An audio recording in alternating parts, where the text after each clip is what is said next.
So, hello everyone, welcome to today's session with Angela Sun Consulting. And today we have Miss Sun here, who's going to be presenting for us. Well, and she was talking about her company and what they do. And yeah, you can go ahead. Oh, give me 1 second. I'll just get my presenting up.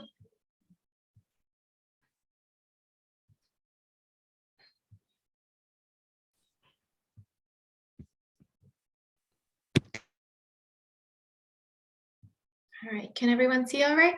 Yeah, we can see it. Cool, awesome.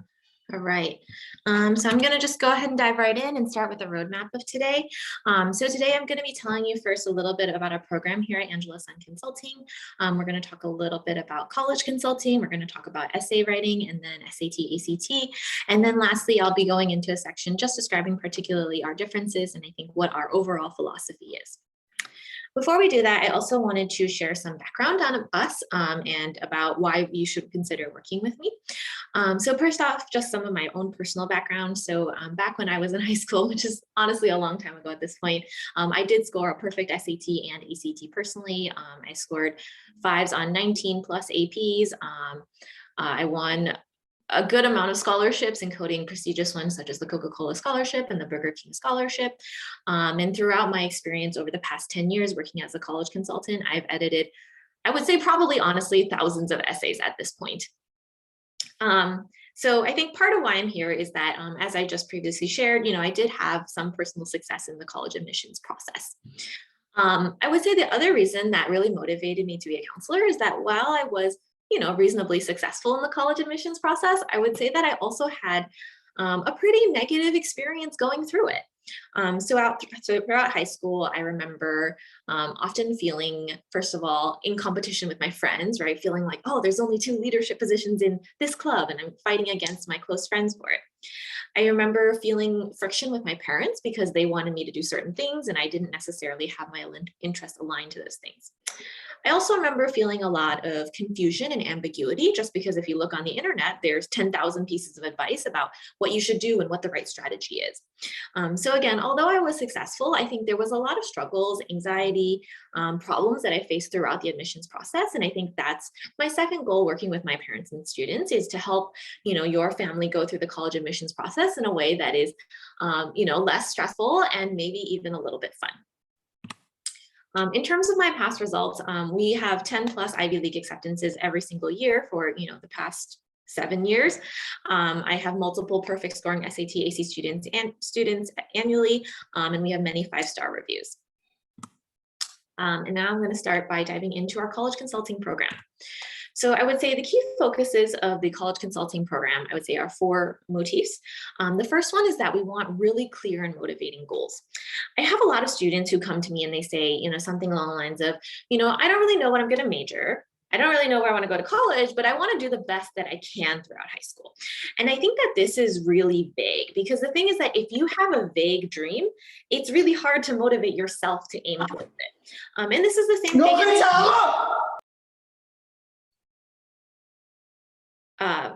ahead and continue talking. Everyone needs to mute themselves. I think this is really the same as, imagine you're playing soccer or you're playing basketball. If you don't know where you're actually shooting for, it's really hard for you to figure out where to go. So one of the first things that I do with my students is setting clear goals. So including, for example, if you're not sure what your major is, then we'll go about doing a process to do that kind of career exploration, interest exploration, see what fits for you, including, designing a set of schools that we feel like, okay, this is a good set of reaches, matches, and targets. So that, when you go to bed every night, hey, for the next 3 years, I'm trying to go here and the destination is clear. So that's one of the first things that I work on with my students. The second motif that I work on with students is strategic academics. And the reason I mention academics second is because, soon we're going to talk about extracurriculars. By and far, I really do believe that the #1 critical factor for your admissions is still your academics. If you have a lot of these and then you have some great extracurriculars, it's still going to be quite hard for the colleges to swallow because they probably can still find someone of comparable extracurriculars who also has all A's. So just because getting all A's and getting that GPA as a numeric scale, it's just so easy to compare. It's so cut and dry. It truly is the first factor that colleges look at. And so one of the first things that I want to work on with my students is making sure that they are in a position where they can get really strong grades. And I know that some of my students are very high achieving, right? So a lot of my students come in and we say, hey, you know what? You guys are actually really great at getting all A's. We don't need to worry about it. And then we'll move on to extracurriculars. Sometimes if students are not as strong in that department, then some of the skills that we might focus on. To be clear, I'm not talking about tutoring the student in math or science, but more working on horizontal study skills across all realms. So that would be things like time management, how to organize a study plan, how to take notes, how to ask meaningful questions in class, that kind of thing, along with, of course, selecting meaningful coursework. So again, having a clear goal and then having academics as that number one piece of that goal is our first approach. Now, once we have the academics down, right, and assuming we're getting good grades, the next thing that I work on with my students is, again, making sure that we're not only having strong academics, but strong academics with reasonably small effort. And what I mean by that is that if you are getting all A's, but you are staying up to 3 a.m. every night, we are never going to have time to work on extracurriculars because you are going to be so exhausted and burnt out from just working on the academics. So my goal with my students working on academics is not just really strong grades, but also strong grades with hopefully less than 3 hours of daily schoolwork and, a reasonable amount of positive stress, but not negative stress. And then we'll move into the extracurriculars. For extracurriculars, I think the things that we work on, first of all, is extracurricular selection, right? So obviously there is some sort of set of extracurriculars that you need to work on. This set includes a bunch of things that allow you to have reasonable diversity in your extracurriculars and show that you're well-rounded, as well as showing that you are specialized and are able to commit and, go into things in depth. So one part of the process is selecting the set of extracurriculars. And I would honestly say that for extracurriculars, this is the less important part of the process, although I think many families tend to over-focus on this part. To be honest, if you wanted to come to me and say that, you know what, the only passion that I have in life is playing Mario Party, I would say, great, we can probably work with that and give you a great extracurricular that we design around Mario Party that can get you into Harvard. So again, for the most part, it's not about the nature of the individual activities, right? Whether it's making TikTok videos, whether it's doing research on glowing algae, it's not about like how professional the individual extracurriculars is, as much as what you achieve there, how it's driving your personal growth, and how you are delivering results, right? So if you are the world's best clown, that could very much well get you into Harvard compared to something that maybe looks more textbooky and serious, such as, doing research in a lab about Alzheimer's in mice, where you don't really care and then you're not an active participant, you're not really getting anything out of it. So again, part one is selecting the extracurriculars, but then part two, which I really think is the much more important part, is extracurricular execution. And so what I mean by that is, again, first of all, figuring out what is the result you're going to deliver, right? So one of the questions that I frame for my students is like, let's say you do this extracurricular for a semester. What do you want to be able to say that you achieved afterwards? What was your impact? What is it that you want to be able to put on your resume afterwards? And that's one framework that we use out of many to kind of think about what are the right objectives for us to deliver. Again, even if you can tell me, oh yeah, Angela, I participate in 10 clubs, that's very little information for me to evaluate whether activity in those clubs is meaningful or not. So it's much more about what you do with the clubs rather than, any particular extracurricular. And then the last stage of the college consulting is essay writing. So this is like the late stage consulting when I'm working with my seniors. Essay writing is something that I really enjoy. And I very, very much think that for most of my students, the essays we write, they tell me at least, are one of the best essays they've ever written in their entire lives. And it's really a pride point for me. I think both personally, I really enjoy essay writing with my students. In the process, a lot of students tell me stories that sometimes they wouldn't even be comfortable telling their friends or their parents. So I really get to grow like a close personal relationship with my students. And I recognize that it comes from a place of vulnerability, and that's a really special relationship to have. And I also think that I can help my students really write really awesome essays. And we'll talk about later in depth the essay writing process. But these are the overall 4 tenets of my college consulting process. Almost every student who comes to me says, hey, you know what, Angela, I want to know how to make my application stand out. I want to be unique. How do I do that? And it's funny because a lot of the students who come to me and do that also have this kind of undertone of, because I want to be unique, can you tell me what extracurriculars to do? And the thing is, If you want me to come up with a menu and just pick these 3 extracurriculars and tell you what to do, it's already not unique, because the fact that it's on the menu means that it's already been overdone, right? So we are not going for the front page menu. We are going for the bar in the back that you don't know what they're serving, right? But what I want to emphasize is that I think a lot of students, when they come to college consulting, have this expectation that the counselor is going to tell them what to do, right? They're going to tell them, do this club, this club, this club, and this club.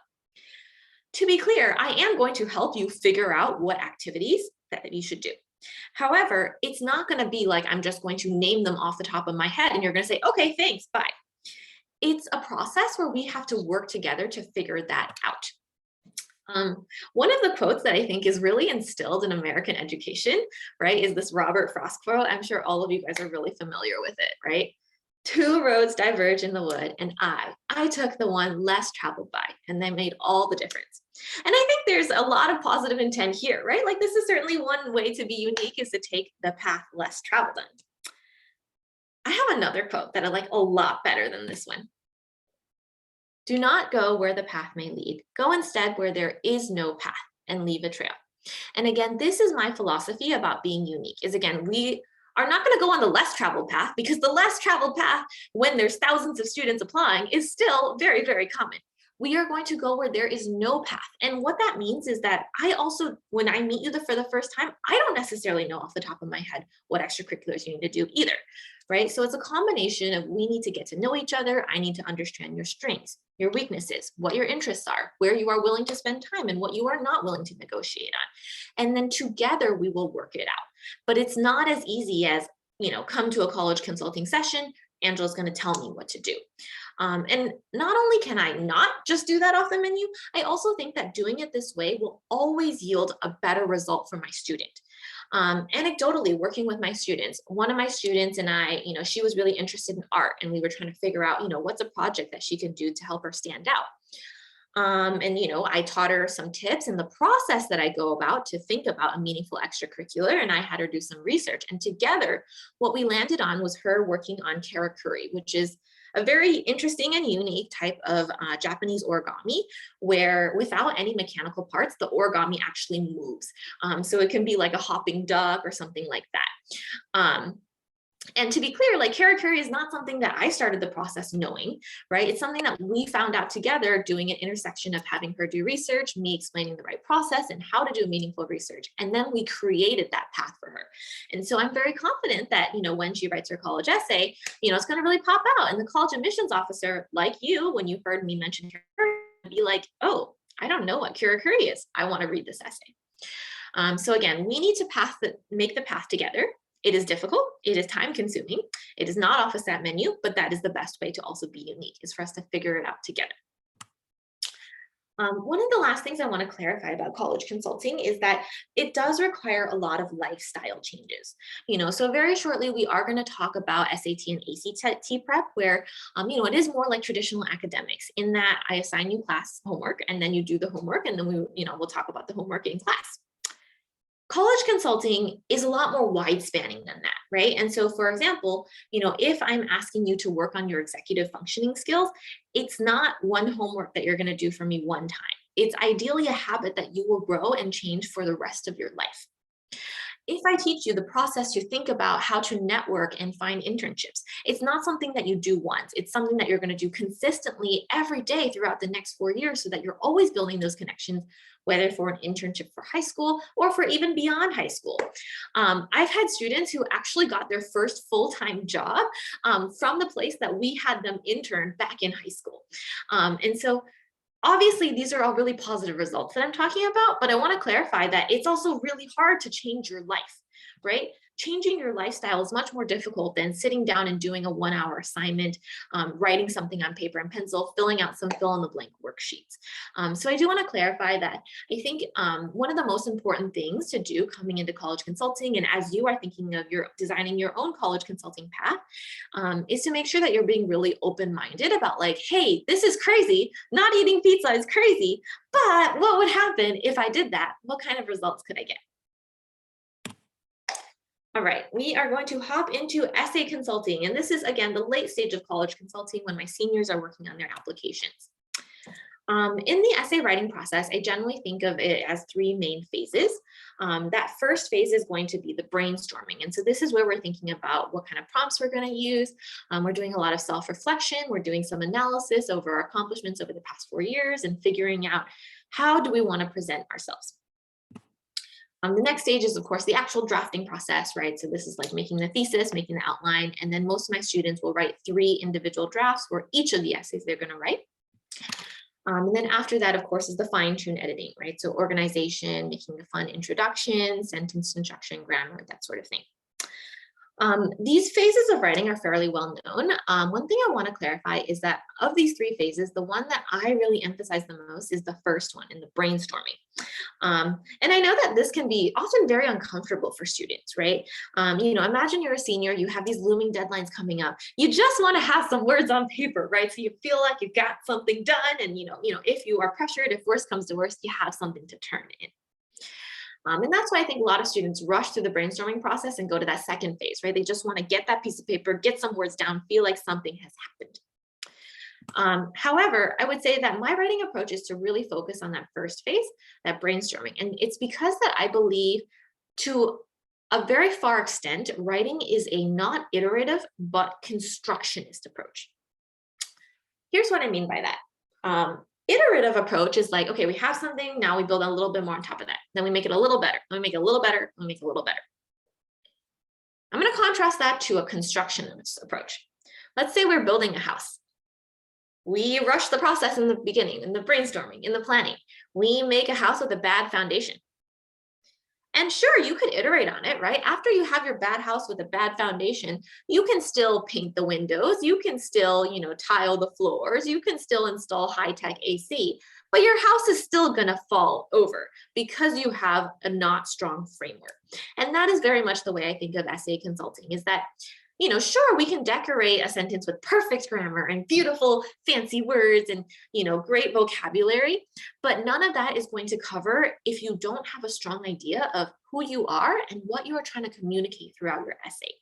And so that's why I really focus on the early stage, understanding, what is the one thing that I want my reader to take away after reading this essay, and really trying to build around that in our thesis and our outline rather than rushing into the actual first draft itself. In terms of essays, so I would say most students working with me apply to around 10 to 15 colleges. In that process, you probably need to write 10 to 15 essays.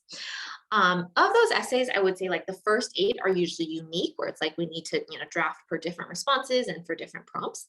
And then beyond that, to any additional essays you have are usually kind of recycles or variants of the original 8. The first essay you write with me is very time consuming and will be very hard because you have never gone through this process before with me. And you probably have never gone through this process of self-reflection so deeply and writing personal essays as much compared to, literary analysis that you might have done in AP English. And so it really follows an exponential curve. And what I mean by that is that most students working with me, the first essay, maybe it takes 10 hours of in class plus 30 hours outside of class. Right? So 40 hours for one essay. And I know that sounds like a lot and that's really overwhelming, but it's because again, the first essay really sets the tone for the rest of your essays.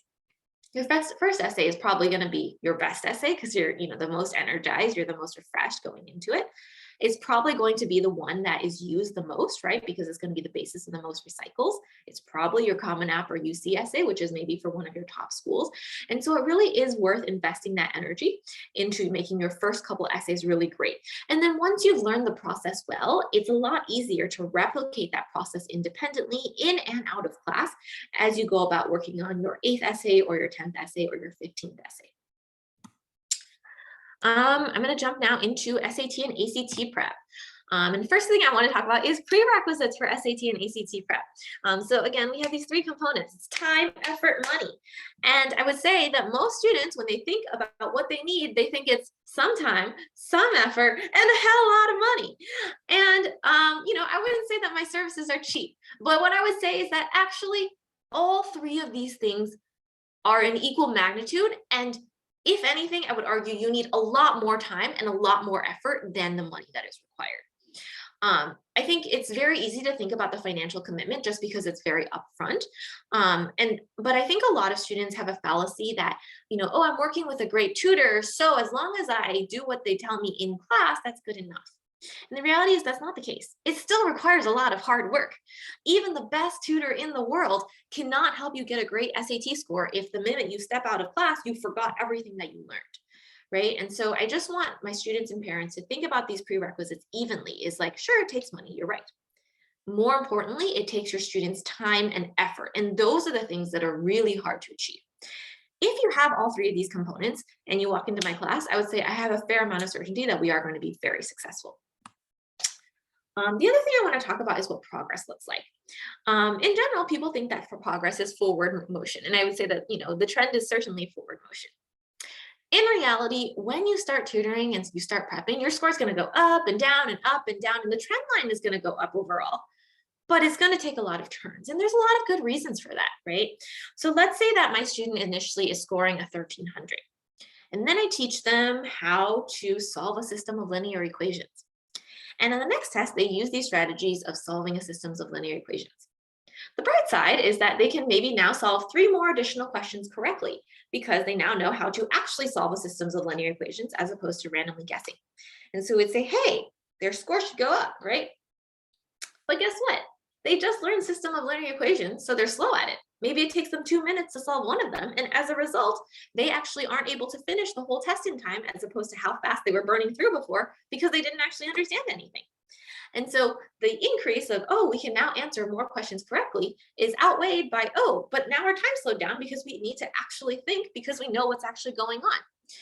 And so the reason that I'm explaining this is because I want to set the expectation that interpreting your score improvement is often harder than you think it is, right? And you have to, of course, look at the score as a data point. And again, across 3 sessions, I would say if your score doesn't go up, I would be shocked. But I would say that, having small deviations and not having consistent improvement every time is also very reasonable. And it's important for students to come in with that mentality because otherwise they're not able to persevere or have a kind of mental buffer when, they don't get a result sometime or another. In reality, right, there's a lot of times where scores will go up and down, but overall the trend line will be up as long as you can persevere despite when there's a little bump in the road. In terms of the timeline, so most students working with me typically have weekly sessions. So our classes are an hour and a half long. To be clear, all of our classes are one-on-one. So you can call them sessions if you prefer. So 1.5 hours of classwork, and then I assign 1.5 hours of weekly homework. I do want to clarify again that this is 1.5 hours of awesome effort homework, right? So I have had a case where I asked a student to summarize 2 sentences amongst 10 other homework items that I assigned him. And he came back and he said, Angela, I worked really hard on these 2 sentences. It took me an hour and a half to work on these 2 sentences, and I didn't do the rest of my homework. And the reality is, like, even if you were thinking really hard about 2 hard sentences, it's just really hard to imagine somebody genuinely spending 1.5 hours of meaningful effort on 2 sentences, right? So I would guess that, in that time, maybe there's a little distraction, maybe there's a little YouTube or procrastination going on. So I'm talking about 1.5 hours of really good effort, meaningful, focused homework. And assuming that you meet me with that frequency and do your homework, on average, what my students will achieve is an increase of 40 SAT points or 1 ACT point monthly. I'm going to talk quickly about our learning strategy, and I'll start with a rhetorical question. Let's say that in 3 months, you are going to be challenged to a basketball tournament. Would you practice by learning to play basketball or by learning to ski? I think the answer for most students is fairly obvious. You would practice by learning basketball, the thing that you are actually going to compete in the tournament at, right? Let me change this question the other way. Let's say that in 3 months, you are going to be challenged to take the ACT. Are you going to study for the ACT by taking the ACT? Or are you going to study for the ACT by taking the ACT, then reading the answer key and learning to backwards justify the answers? Right? And I want to clarify the difference here is that learning to get the correct answer yourself at first is very different, is a completely different skill than the skill of knowing that you got a question wrong and then being able to justify, oh, actually it's this answer because.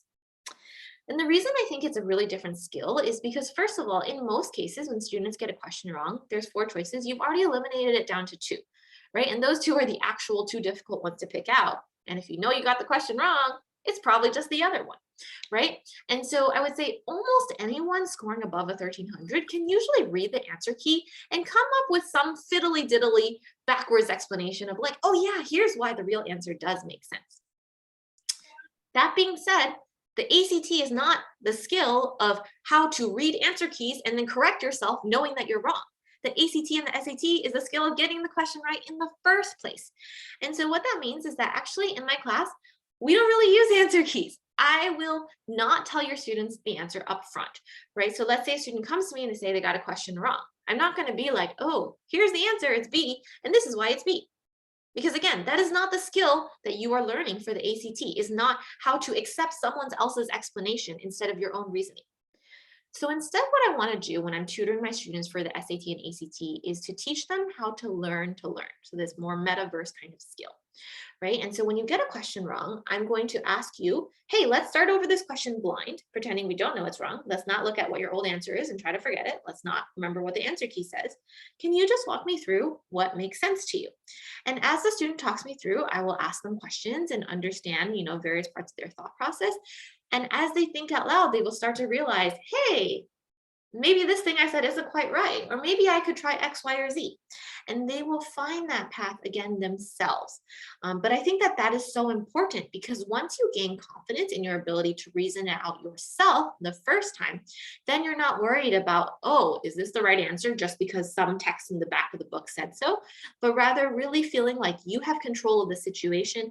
As long as you have steps to take, then you can figure it out yourself.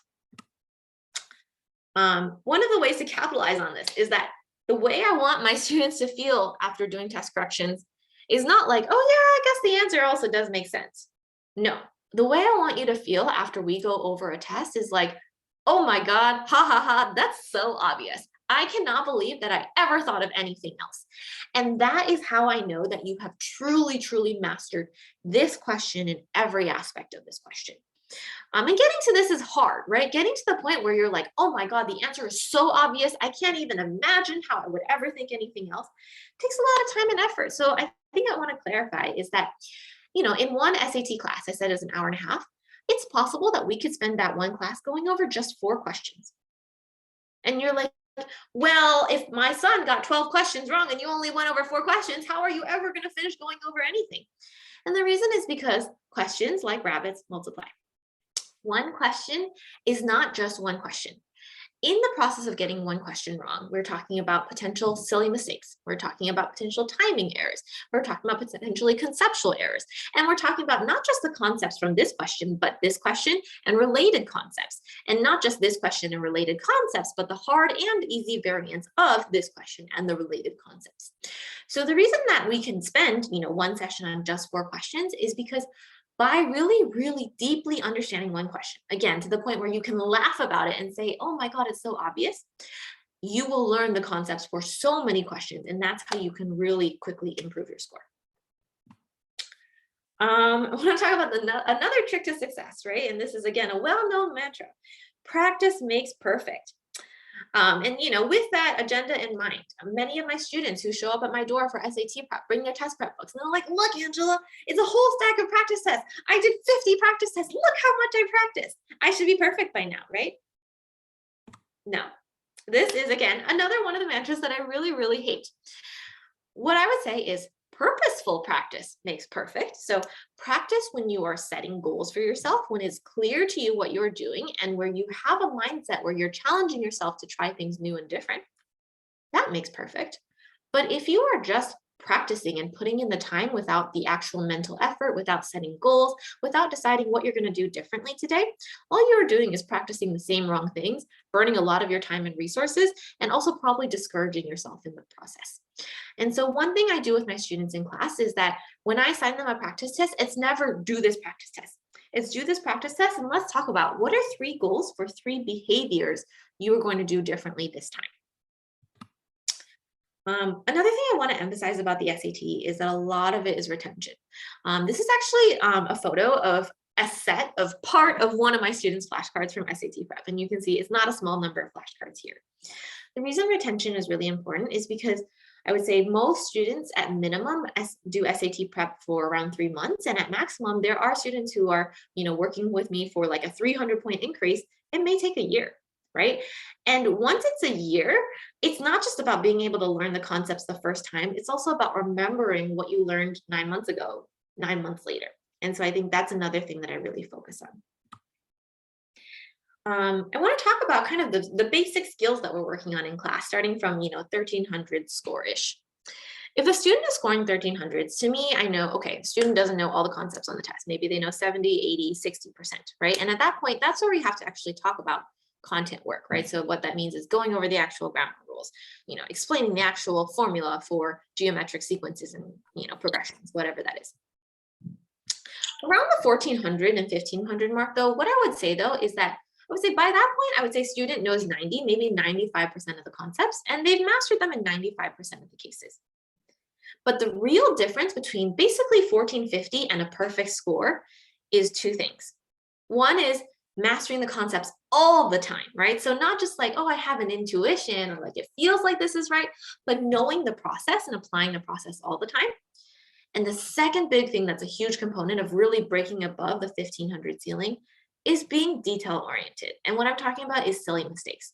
Honestly, most of the students who score between 1500 and 1600, the reason they can't get a perfect is because they know all the math, they know all the grammar rules, but they misread the sentence before, but they forgot to carry a negative, even though they are fully competent in math. And so the other thing that we really focus on in class is also silly mistakes. And yes, those are cheap tricks. Yes, it doesn't feel good to the student because it's not as cool as a new shiny concept, but those things accumulated can have an enormous effect on your score. All right, I'm going to move on now from our program and talk a little bit about other things that make us different in addition to the things that I've already shared. The first one, and I know this is kind of a bold statement for a college counselor to say, is I don't care what college you go to. And I really mean that. I really, as your college counselor, do not care what college you go to. And just to be clear, I myself, again, I was very successful in my own college admissions process. I was admitted to many Ivy League schools, MIT, et cetera, et cetera. I did not actually accept any of those offers, and I actually ended up going to Michigan State University. I grew up in Michigan. I was awarded a full tuition scholarship and actually paid to attend MSU, and I ended up going there. So to be clear, I do not care what college you go to. So to explain though, why am I still a college counselor? And the reason is because while I don't actually care what college you go to, you may care what college you go to. And I'm happy to use that as a carrot to dangle for us to work on what I really care about for my students. And my focus for my students across the 4 years of high school is not necessarily if Harvard sends them a letter that says yes at the end, but rather personal growth. What I really want for my students is to be able to turn around at the end of the 4 years and say, wow, I am such a different person than I was 4 years ago and better in so many different ways. And I'm really proud of all the different changes that I made to get here. And I do believe that by doing a unique set of extracurriculars, by doing great academics, by getting involved in the community, that those things can drive the personal growth. And again, if you are excited by Harvard and Harvard is your motivator, sure. I think that doing this will also get you into Harvard. But my personal goal is not for you to get a certain acceptance letter, although I think you will by following the process. It's to first and foremost optimize for personal growth. And I think that's also important because I don't want my students' self-value to be dependent on whether a couple of strangers 5,000 miles away decide to say yes or no to them based on a 5-minute review. And so while we are certainly working towards college, I hope that at some point students and parents can shift their mindset to, I am working towards college, but more importantly, I am working on becoming a better version of me. The next thing that I want to share is, again, that the process builds results. And just to give you an anecdote, when I was little, people would ask me all the time, what do I want to be? And I would say, I want to be famous. And there's a lot of things that probably are not right about that response as 5-year-old me. But I would say the main thing about being famous is that you just assume, famous people are famous for some reason. And if I could go back and change that response, what I wish I would say instead is, I want to be skilled. Because the reason is that once you become skilled, right? So again, if you're the best actress in the world, if you're the best clown in the world, you will be famous. You will be well known. You will be sought after. You will be well compensated. And so rather than just focusing on, I want to be famous, I want to get into Harvard, focus on building your skills so that you can get there, right? Focus on the process of getting there, and I assure you that the acceptance letters will come. But don't focus on like, okay, when am I going to get to Harvard? When am I going to get to Harvard? Focus on today. What is it that I can do differently to be a better version of myself? How can I think about or question myself, my approach, my mindset, and do my actions in a more meaningful way? So focusing on the process. Another one of my philosophies is, again, you reject Harvard. And I very much hope that for all my students, that can be the case, which is that I do think having a sense of control for my students, both in high school and in college, is really, really important, right? So again, I want to get you in a state where you can reject Harvard and you can be the decision maker, as opposed to, oh, I only have a few limited acceptances, or, oh, no one accepted me. But I think the key to that is that you have to start by first accepting yourself, right? And being willing to incrementally work on yourself and making lifestyle changes. One of the other things, I think I mentioned this earlier, is that I really believe that being a college counselor is a very unique position, right? Working with teens, working with their families. A couple years ago, one of my students who was really into filmography, she did one of those YouTube videos. This is not her, obviously. But yeah, she did a YouTube video where she recorded her college acceptance. Very fortunately, she was accepted to Columbia. And she sent me the video, and I was watching that video where she's like opening it and her eyes are shot and they're playing some banner song in the background. And then her 5-year-old brother's like jumping up and down and squealing. And her mom's like, are you sure? Are you sure? Can you refresh the page? And it was just such a lovely moment because, up until that moment, I had been working very closely with the family as a whole. But, I understand that it's a point of privilege to be able to be that close with my parents and my families, and to be able to have that influence to, inspire lifestyle changes. So I really value my students, and I really value building a strong relationship with my students. One of the ways that I say is that, throughout college consulting and SAT prep, we're going to do a lot of hard stuff. I'm going to ask you some hard questions. I'm going to ask you to change your life.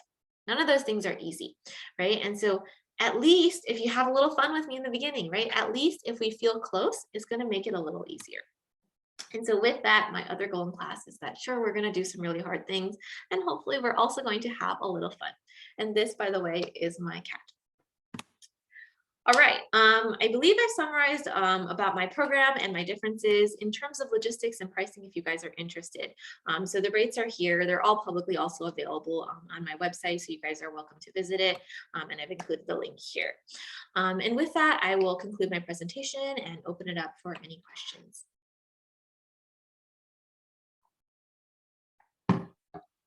Okay, I think, well, that was an amazing presentation, and thank you so much for taking your time out and presenting for us. I think I think we'll like transition into the Q&A. So let me put the questions document again in the chat for those that just joined. And I can go ahead and share my screen from here, and then can ask you questions in here. 1 second.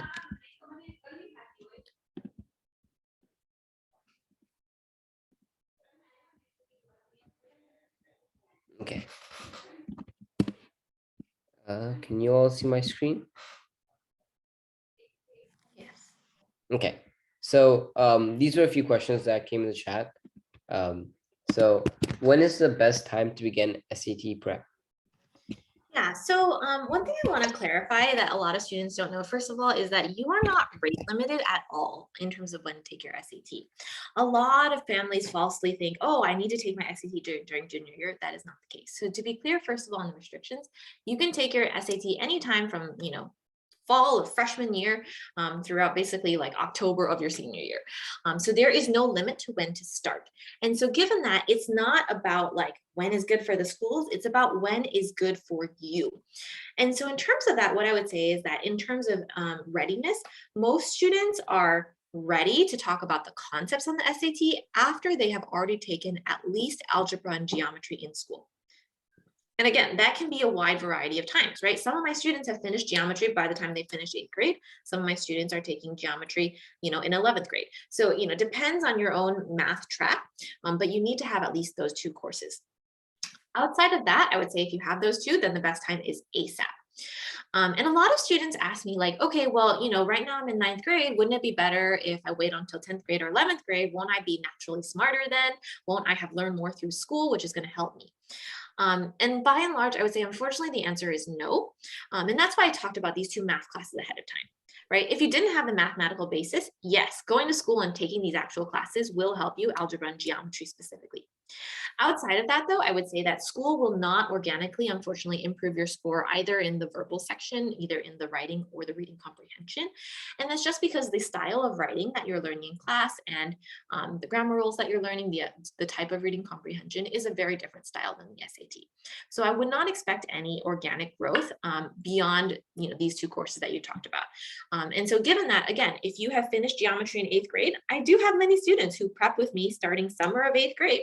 We get it done during the summer of 8th grade, then, October of 9th grade, they take the test and it's done with. And then they don't have to worry about that for the rest of high school. So, I would say extracurriculars is really challenging. You don't want to wait until junior year because that's when you're going to be doing the most APs. So honestly, as early as possible is the best time to do your SAT and ACT prep. Sounds good. I think, okay, got you. Sounds good. The next question was, how does a student stand out during the admissions process? Yeah, so I think we talked about it a lot already, right? And I was scanning these questions earlier. So I think there's quite a few duplicates of this question as well, right? But I think in terms of what we talked about with being unique, I think first of all is to have the expectation that you're not supposed to pick something off a menu, right? If you think that you can pick it off a menu, if it exists in a menu, then it's probably way too common, right? And so what that means is also not cross-referencing other menus, right? Meaning, don't look at your best friend and say, my best friend is in these 5 clubs, so I will do these 5 clubs. Meaning, don't even look at past applicants and say, past applicants did these 5 things, so I'm going to do these 5 things. You should think of things that, honestly, the rule of thumb that I give my students is that every one of the students going through college consulting with me must do a differentiator project. The way I define the differentiator project is something that is unique enough that you do not know a single other person at your school who does that. Right? And so you have to find that niche, right? So as an example I gave earlier, one of the things I talked about was that Japanese origami style called karakuri. Most of the people in the session, I believe, don't even know what karakuri is. And again, if you haven't heard of it, that's probably a good sign for it. That's a good thing you should be doing. Another one of my students played an instrument, not the piano, not the trumpet, not the trombone, but something called the carillon. Again, most of you have probably never heard of the carillon instrument before. What it is actually, it's the bells at the top of school towers. So for example, in Stanford University, that giant bell, when it does that ding dong, that is actually an instrument called the carillon. And one of my students went and played that. So I'd say by and far, I think standing out does involve to some point selecting at least 1 or 2 unique extracurriculars that is just truly different. Beyond that, I think we already talked about, again, actually yielding results. And that's the other thing is, I can have 10 students come to me and all of them can say, again, I'm in Math Olympiad, I'm in USICO, I'm in track team. That in of itself is meaningless. But if you tell me I'm in USICO and I scored gold, if you tell me I'm the track captain and I fundraised $1,000 more than last year, that is meaningful, right? So what I'm looking for is not just the title of extracurriculars, not just participation, but what impact and results that you have. Sounds good. Another question was, in the future, how is it possible to get into a prestigious college like Stanford? Yeah, so I would argue that, this is, again, seems to me a lot like a duplicate of number 2, which is, again, if you have genuine extracurriculars where you have yielded results, if you have a differentiator project where it's something that you don't know anyone else in your school that's doing it, and then of course, if you have the baselines that we talked about before, right? Of course, the all A's, a reasonable number of APs, so on and so forth, and that you write good essays, you will be accepted by a really great school.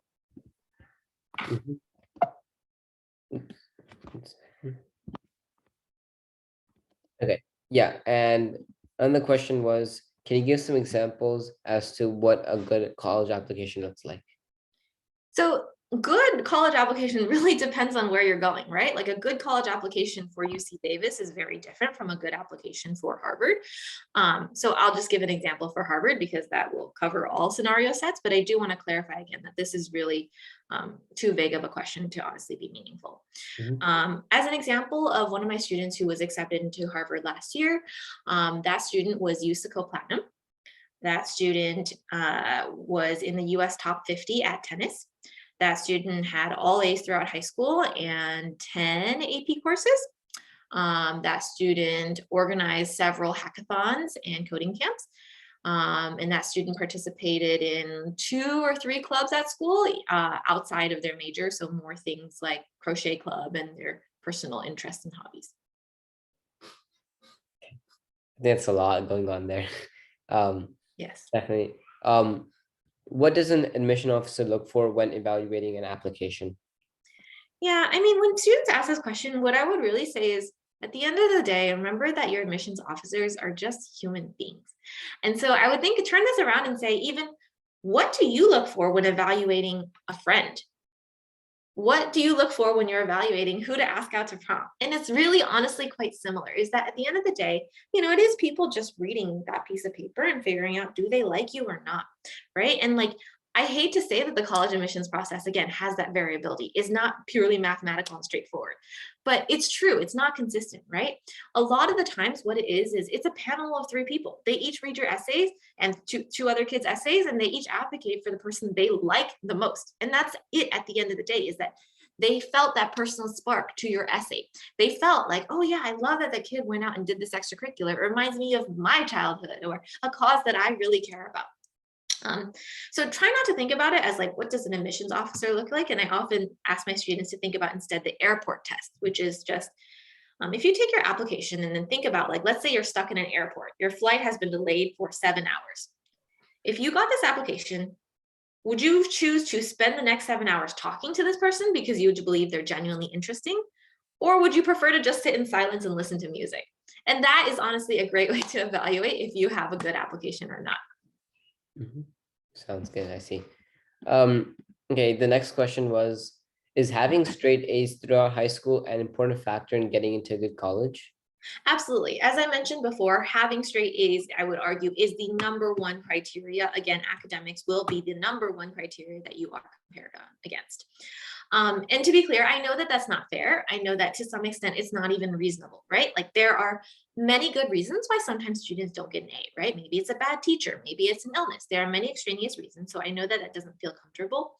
But the reality is just that there are very few spots available at top tier colleges. And there are so many applicants coming in that they can afford to nitpick every single freaking thing. Mhm. So yes, getting all A's is supremely important and just too easy to compare. I see. Got you. Um, a question was asked, which was saying, according to you, what makes a student stand out in the application? I think it's a duplicate of question, so you can skip that. If someone didn't take AP/honors classes, which means his/her weighted and unweighted GPA are the same, how does this student fare compare to the same weighted GPA student with another student? Yeah, so I would say that you would probably look for a student who had taken honors and AP classes, even if like they had like A's and B's, even if it balances out to like you getting A's in, no honors and AP classes. And again, colleges are very much looking for you to take a risk and to show that you are challenging yourself.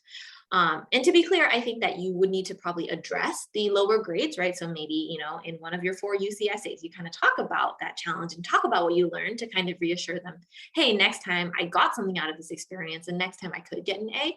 But assuming that you have that, they would still prefer to have the student with the AP and honors courses. Okay, I see that. Okay, I think the last question that was here is, now that the SAT/ACT is removed from the UC application, do you recommend parents/students to still take the SAT/ACT? Good question. So I would say that, almost 100% of my students are interested in colleges outside of just the UCs. So I would say yes. And again, this really depends on what set of colleges you're aiming for. But if you are looking at that meaningful, like if you think about the US News Top 100, basically, right? So if we talk about, even let's say Boston University, Carnegie Mellon, UNC, University of Michigan, all of those are still schools that are accepting the SAT and ACT. UC is one of the rare ones, and that does not accept SAT, ACT, honestly. And some schools, again, still have that requirement. MIT, if you guys haven't read about it, released a really meaningful article about why it's super duper important to them to keep continuing the SAT and ACT. And even outside of the admissions process, I would say philosophically, what I always tell my students is like, right now in high school, what you're worried about is just getting into college, right? And that makes sense. But let's say you did actually get into Harvard and you didn't do the SAT and ACT and you don't actually have good academics. The big concern then is not getting into Harvard. It's staying in Harvard and actually graduating. And I do think that the SAT and ACT, as the MIT article discussed, is a really great way to ensure your actual college readiness and to ensure that when you get to college, you are actually going to perform well, get all A's there, and be able to maximize that experience.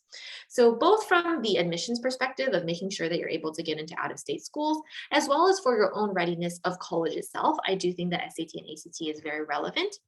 And then beyond that, I would say most scholarship organizations, right? So if you want to get a merit scholarship, whether that's from colleges themselves or third-party organizations, will be very much evaluating those factors as well.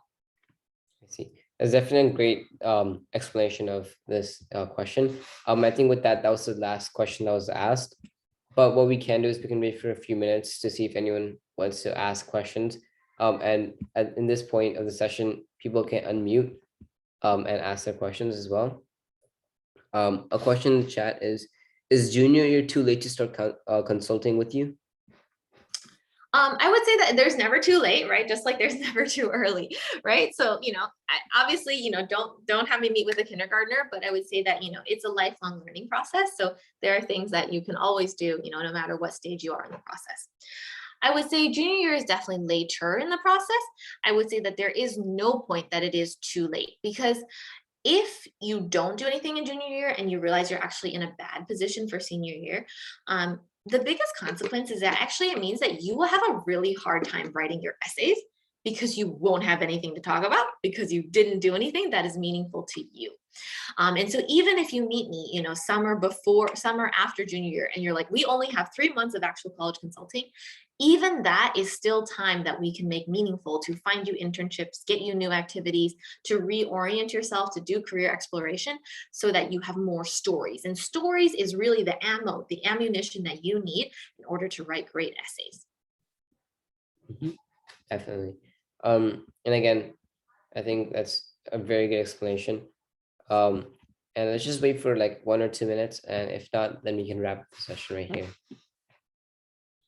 Again, feel free to unmute or put questions in the chat.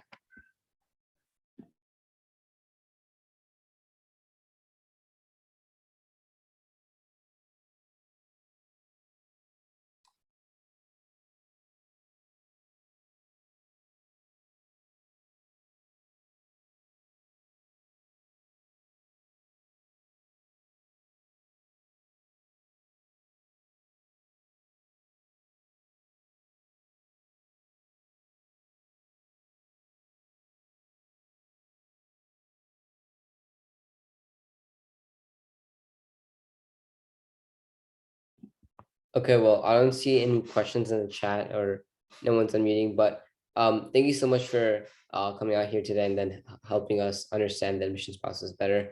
And thank you so much for taking your time out of your schedule to come meet with us. Yeah, thank you so much. Have a great day, everyone. Bye. And with that, I think we can wrap up today's session as well. Thank you all so much for coming.